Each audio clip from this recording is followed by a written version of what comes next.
So dito tuturuan ko kayo kung paano mag-install ng Rufus para makagawa ng bootable na flash drive.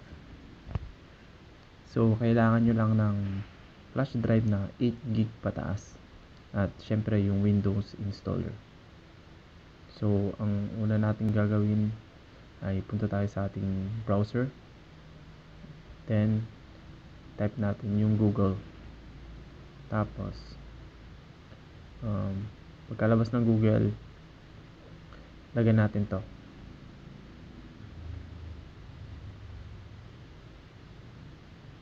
Huwag lang election type, Rufus yung lagay natin, tapos enter natin.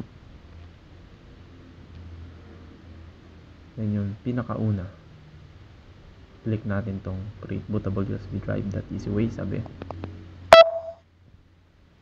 Tapos bale ito na siya. So hanapin natin yung download button nya. Dito yung download. So yung standard Windows ang kunin natin, yung pinakauna sa taas. So click lang natin. Hintayin natin na mag-download. So X natin to.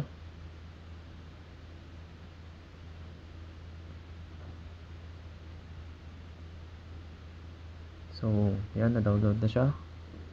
Click natin yung open file.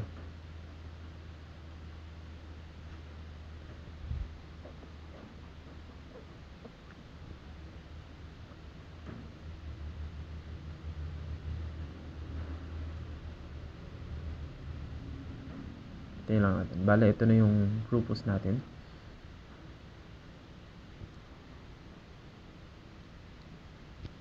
So dito natin makikita yung mga details.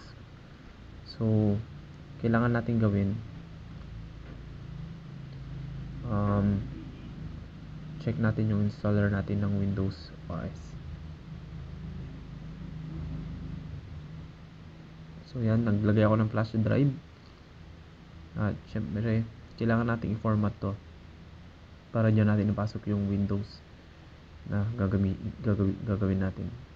So laging dapat naka NTFS at syempre yung allocation unit size nya for 1996. So format, yes, okay natin.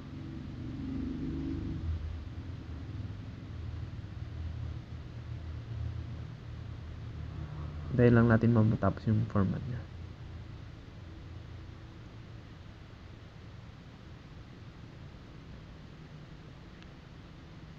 So format complete, okay natin. Then close na natin tong format nya. Open natin yun, wala na siyang laman, totally deleted na lahat. So balikan natin yung Rufus natin.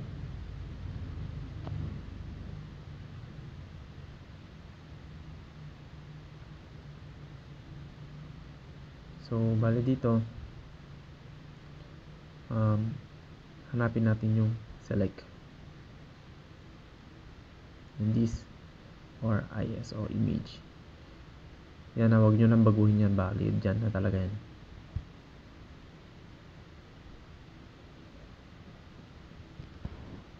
Bale, sundan nyo lang yung gagawin ko.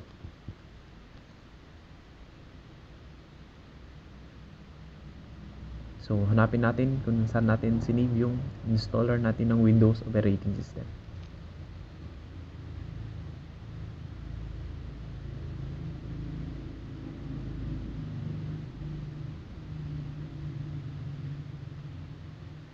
So ito yung gagamitin natin, Windows 10 64-bit. Open natin. Yun. Bali sa image option nya, dapat standard Windows installation lagi. Tapos dito sa partition scheme, yan. Pag MBR, BIOS yung target nya. Pag sa GPT naman, yan, sa GPT UEFI non-CSM. So gagamitin natin yung MBR. Yan, bali MBR yung ginagamit ko. So pwede na natin siyang start. Yung volume level, sa volume level, kaya na maglagay dun kung ano yung lalagay nyo na file name nya.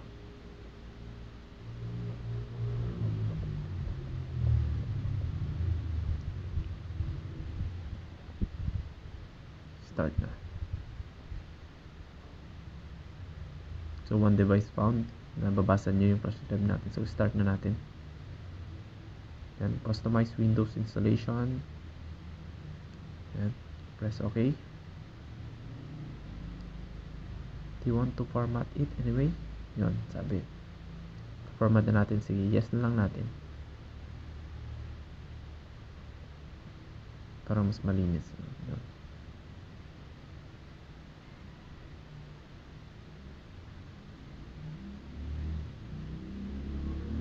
Press OK. Hintayin nyo na lang hanggang matapos. Bali, magbibilang yan eh. Yan. So, hanggang matapos, pag natapos niya, click nyo na lang yung close mamaya. Huwag nyo i-start kasi pag start, uulit na naman yun. Pagkatanggal nyo, pagka natapos na, i-eject nyo na yung flash drive. Tos, huwag nyo i-run sa this PC. Mas maganda kung i-restart nyo yung computer nyo. Open nyo yung BIOS ng computer nyo. Doon kayo mag-format. Thank you.